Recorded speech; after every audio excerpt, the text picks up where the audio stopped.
Welcome back to a video. Once again, it's Friday. I've changed that up, I know. It's messed with my melon. Yeah, your routine's gone now. And you know what that means? It's time for Top Fuel Teachers.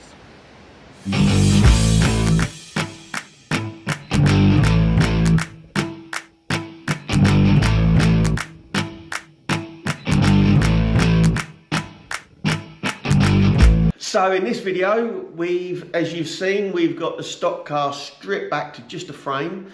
Now, in this one, we're going to do a few little jobs. Some of the jobs definitely needed doing. Oh, yeah. Other ones are things we want to do to future-proof it and make it better, because we're doing a Top Fuel Teachers build on it. We're not building it to any regs to meet any competition standards. We're building it how we want to build it, so we can take it to shows on the trailer and go, bang, look what we've done. So in this video, we're doing a few rolling repairs to it. And yeah, let's just go and have a look and see what I'm going on about. So now it's time to sort some of the little repair jobs and some of the bigger jobs maybe, and the things we want to do to build this car, this stock car, the way we want to build it, now that we've got it stripped. So there's been a little bit of welding. We've done a little bit of welding. If you remember, we spoke about these, the top of the track control arm mount. So we're going to put one on the bottom as well. As you can see, don't focus on the welds too much. As you can see, we've done it this side. Now the other side, like we said, the top mount had actually come off as well. It wasn't hanging on there by much in the end. So once we rock it back over this way, gonna weld the top on, then we're gonna make the tab up for the bottom, which we're using this. That's what we're using to make the tabs up, like that, because it's got a hole already drilled. So that's what we're using, just cutting and shaping them. So that hopefully will be a lot better, a lot stronger there. As well, what we've done is, don't focus on the welds too much, but we've welded, repaired that bit back up, and got a nut on there now, so that all adjusts, because if you remember, that had the split in there. And also we have just tacked the nut back in there, which is still slightly warm, because that one was loose as well. Underneath, obviously underneath everything, it's all right. We've got the axle built up now with back plates and drums on it, so we've got no brakes in there at the moment. Might be a bit rumbly, that diff, but again, if we can get it and just use and drive it, make it move under its own steam when we get an engine and box for it, it's going to be amazing. So that's the axle built up at the moment. This one was, as you know, we couldn't get that bolt out from here. So what we did, we bought a cheap Porta Power from good old eBay and put the Porta Power in there, 6-ton Porta Power, and it still wouldn't move. So we then got the blowtorch and warmed up the bolt quite a lot. Give it a couple of heat cycles, warmed it up, let it cool, warmed it up, let it cool, let the pressure off, let the pressure on, and then it just went dunk, and it shot it out. So that was good. What else? We've got a box of goodies down here. We've got window nets, start switches, bonnet springs, and we've got new universal steering rack gaiters for the steering rack, because they are knackered. We just got to hope we can squeeze them over all of this, which I'm sure we can, even if we've got to warm it up in boiling water. So we'll get them on as well. Again, it's all good work for the students. Because as well, at the moment, because my mind goes 100 miles an hour, The exhaust. Now, we've got the exhaust laying down there. Now, obviously, we're building this car mainly just to show it off and say, yeah, look what we built. So, I was thinking and I want it to turn heads. Obviously, we trailer it to shows because it's not going to be road legal, much. So I was thinking, with the Pinto engine, we've got the 4 exhausts, 4 headers there. Well, what if I get, squeaky trainers, what if I get a bit of exhaust and then have just 4 pipes, extend that, just sleeve it, not do it so it's permanent, so I'll always be able to put this back on. But if I have 4 pipes that just come like that, so then it'll be 4 open headers. That will make a lot of noise. It'll draw a lot of attention. And I think it'll be cool. So that's something that we might do. We'll need the engine in first because we need the headers bolted up exactly in place. So we might Colin, who very kindly donated us a car, he might have an engine for us in bits, which would be absolutely amazing if he has, because then we can build it up. We'll do a whole video on that anyway, because the Pinto engine is absolutely amazing. I love the Pinto engine. I grew up with the Pinto engine. So, very basic, but a very good, strong engine. Actually formed the basis of what's known as the Cosworth engine. Same block as the later Pintos, but Cosworth designed the head. Got a Cosworth banner up there if you can see it. I don't know. But yeah, that's random. But at the moment, trying to think what else we've done. I'm sure I was going to talk about more. At the moment, as you can see, the car's right on its side, just so we can do the welding. Now, like I say, I'm going to, now done that bit, let it back down, then jack the other side up and weld the tabs on that. That's the other thing I was going to talk about. We did say that we were going to try and extend the lower arms a little bit so we can have a little bit more track at the front and also run a bit more negative camber. So this is the 2 plates that we've roughly made up at the moment. As you can see, these bolts were here. So the Cortina bottom ball joint was bolted directly under that. My idea was to make the sandwich plates up and do it like that. So it's probably inching a little bit, maybe wider out at the bottom. We can screw that right in like we have, so that won't be excessively out. But that's what we're going to do. We've got no bolt, because that is the other side. We've got no bolt in that hole because that's where the track control arm bolts up to. But yeah, that's the other thing. We've just got to make it up for the other side. Took quite a while cutting it and drilling all the holes because our drill bits ain't very good, unfortunately.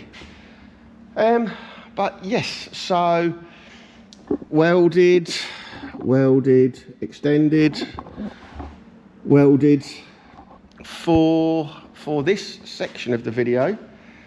That's going to be it. What I'll probably do is roll the car over and do a little clip when we're looking at the other side, where we're doing the track control arm mount on the other side. So we'll get it rolled over and see what we can carry on with. So we've rolled it over and it's onto this side now. So if we take a look, we can see where the welds have broken, where this bit should be. That should be like that. And we can see that it looks like it has had a lower one on there at some point too. Don't know why it's off. I've got a photo of Colin racing this, and when you look at it you can see that that one is bent right up like that. Right up like that. So he was racing with it like it, lad. But there, so we're gonna weld that one on, then I'll make up, because I haven't made up the bottom one yet. We'll weld it on, make up the bottom one. Gonna run a couple of welds down here and on the inside here as well, because they're cracking by the looks of it. Now, you got to remember that we're not going to be racing this, but I do hope to actually put it through its paces one time on an oval. But like I say, we won't be racing it, so hopefully we're not going to be slamming it into the wall or getting put into the wall. Can't rule it out, but hopefully we'll just do a bit of track time, so to speak, to put it through its paces and see how it goes. Give it a run out again, and then a couple of shows we might get to do some donuts, who knows. But it's, like I say, it's going to be, I can't say it's going to be better than it was, but it's going to be different to how it was, that's for sure. And we're just building it to how we want to build it, so it probably wouldn't meet many regs. I'm not sure whether the chassis now falls foul of any regs, because Colin did say it's 75mm and it should have been 50mm box, but who knows. But we definitely want to be putting it through its paces, that's for sure. So hopefully we might have it in a position to be trailered to the Father's Day show, which is held by Motor Show Events. Absolutely amazing bunch of people, put on a really good family weekend. Hopefully it might be in a condition where we can trailer it to the Father's Day show next year. Obviously it'll be on Father's Day in June, and that's down at Chelmsford. Colin goes there as well, so that'll be good to get it there if we can. But we'll see, can't make any promises. But let's get these bits of welding done and go from there. So we've got the bits of welding done, and as you can see, it's back on its wheels. And just how cool does it look? Even like that, how cool does it look? So these were the bits of welding, the brackets. So we've got a bracket underneath now as well as on top, so that'll hold it quite stronger. We've got some pictures that we robbed from Colin's Facebook. We've got some pictures online off of this when Colin was racing it, and you can actually see in some of the pictures, if you zoom in, that especially this side was bent right up. So Colin is such a lad, he was racing it like it. But yeah, it's great.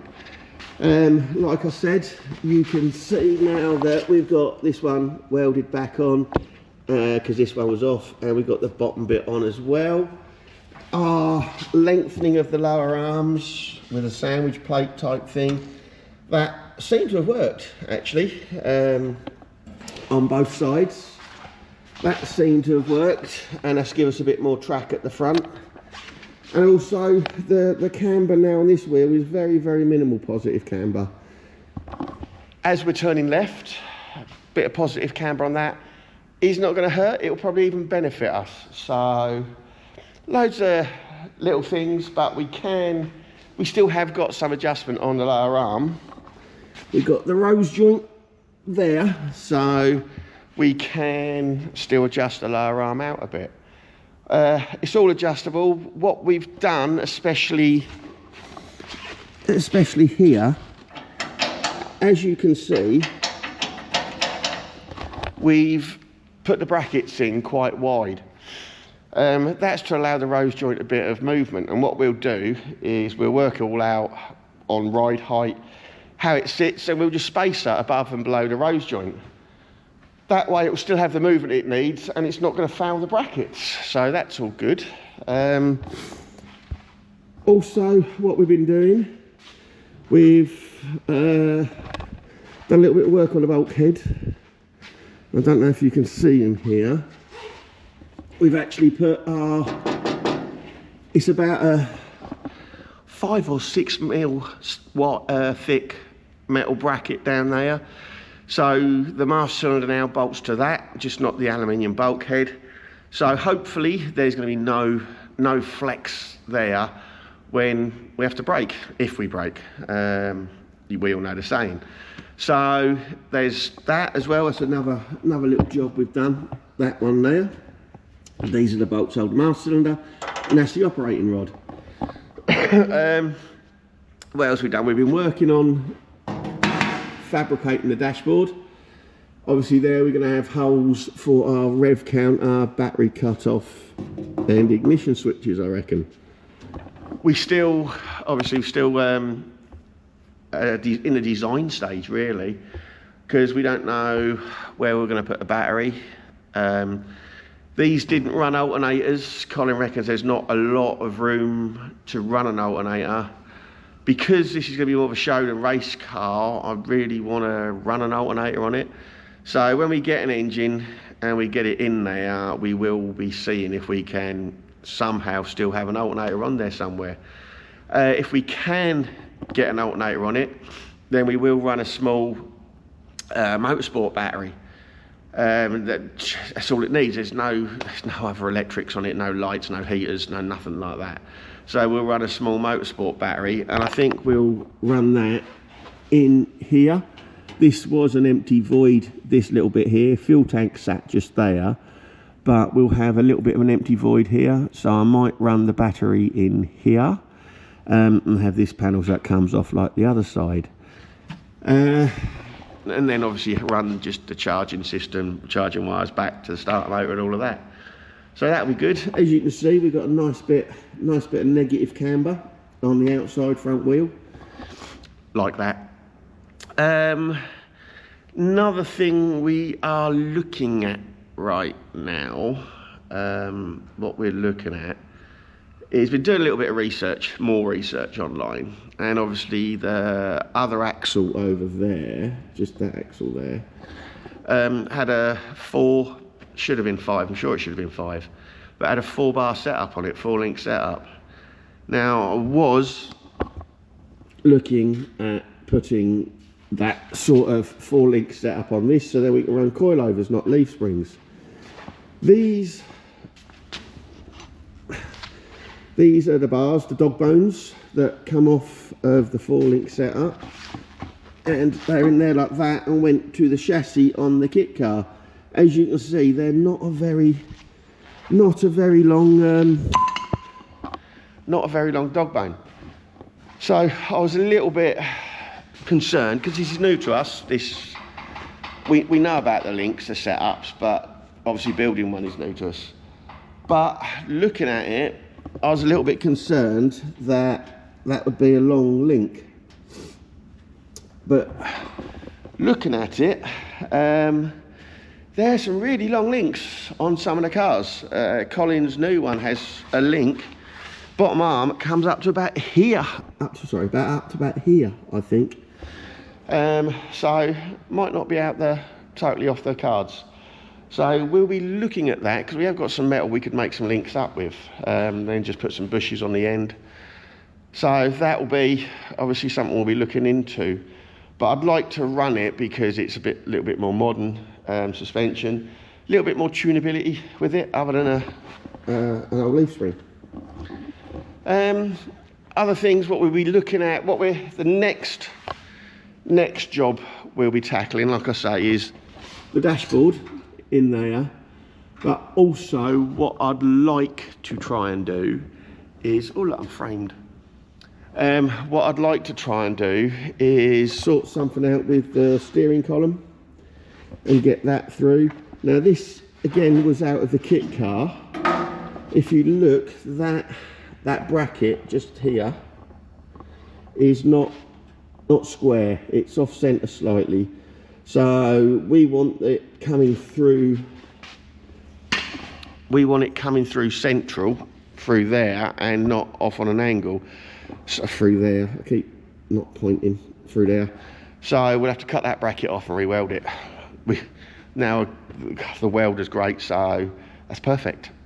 Obviously the old battery tray, we will be removing that, if we can run an alternator charging system and the battery in the back. What we will do as well, because like I said, the fuel tank sits in here, the little fuel tank, which is amazing inside, which has surprised everyone. But the fuel tank will sit there, so then we'll section that off, run a bulkhead, so we've got no potential sparks from the battery to where the fuel system is. So again, it's all little things, little jobs, little Top Fuel Teachers touches that we'll be doing to it. But love it, absolutely love it. Today, the day of this bit of the filming, I will be going to see Colin, because Colin has got a 2-litre Pinto that he is kindly donating to us in bits. So that's absolutely amazing.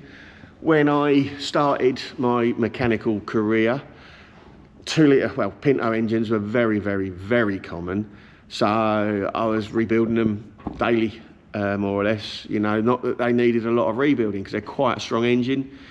Worst thing back in the day that went wrong with them was the cams wore, because there's a spray bar that oils the cams that would block up. So that was normally the worst thing that went wrong with them. But bottom ends were pretty good. They redeveloped the bottom ends over time, and then Cosworth used the bottom end, the block and all that, for the Cosworth engine, what's known as the Cosworth engine, the 4-cylinder YB. So it's a very good basis for an engine. Obviously, like I said, I do want to build a proper engine for it. Whether that'll be forged or what, I don't know, but I would love to build an absolute full out race engine for this, and put it on like twin 45s as well. So that's all going to come in time, hopefully, but that's what I'm planning on doing with the students, because again, the engine is just so basic. We will be hopefully seeing somebody. They don't know we'll be seeing them yet, but by the time this video's been out, hopefully we've had a chat with someone and see if we can get any help with some engine parts. So that will be another thing to talk about. But as it stands, this is how it is at the moment.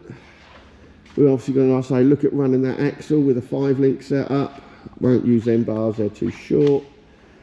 If I get the Pinto engine just dummy built in it, like head bolted onto the block with a couple of bolts, and get it sat in there on some engine mounts, can then run the exhaust on it down the side to see where we can fix our exhaust mountings. So that will all be cool.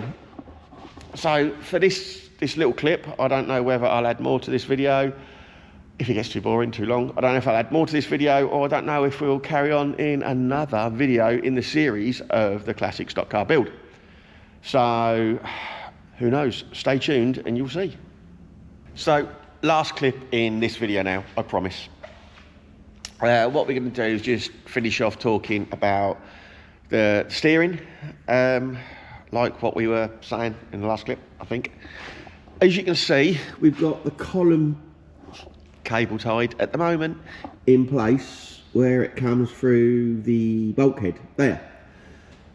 We'll probably need to shorten that, because once the engine's in, obviously it needs to turn left as we're looking.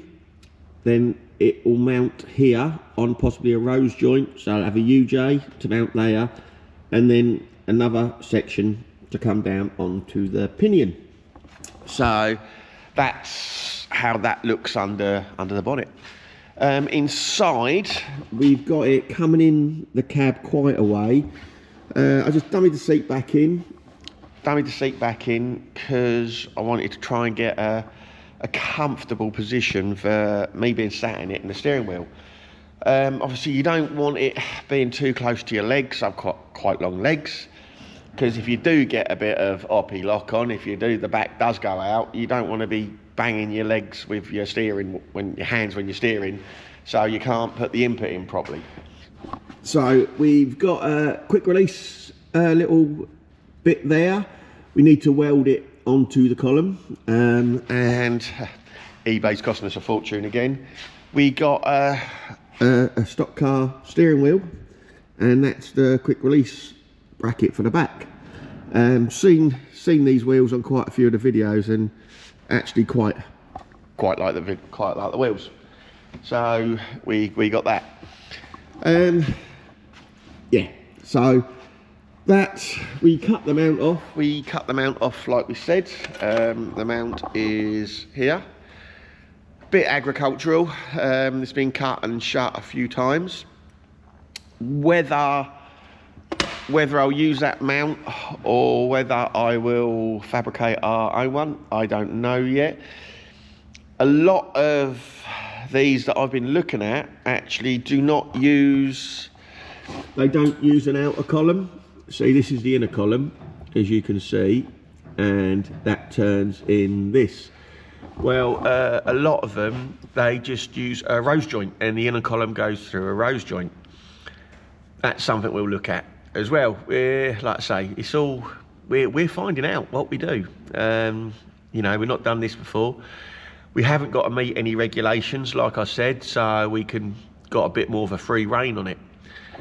But that is how the steer will be. I think it is a squeeze to get in and out for me. It'll be even more interesting once the gearbox is in. But hopefully should be all right. What else we're thinking? Like we said before, we want a wing on it. Now, the newer ones and ones like what Colin's got, they have the wing sort of like there. Well, some of the earlier ones, they have a wing actually mounted on the roof. It's, what is it? Big bit this side, and then a smaller bit that side for aerodynamics. Now, I have seen a few for sale. So I'll be looking into, I'll be having a chat and see if I can maybe purchase one, because I think it looks cool. It really does. It really does. I really think it looks cool. So yeah, we're going to be looking at getting a wing for it as well. So that is probably the end of this video. So Chris isn't here at the moment, so I will say it's goodbye from me. Thanks for watching. Hope you're enjoying the stock car build, because we really are. The students are absolutely loving it. And we'll see you next week.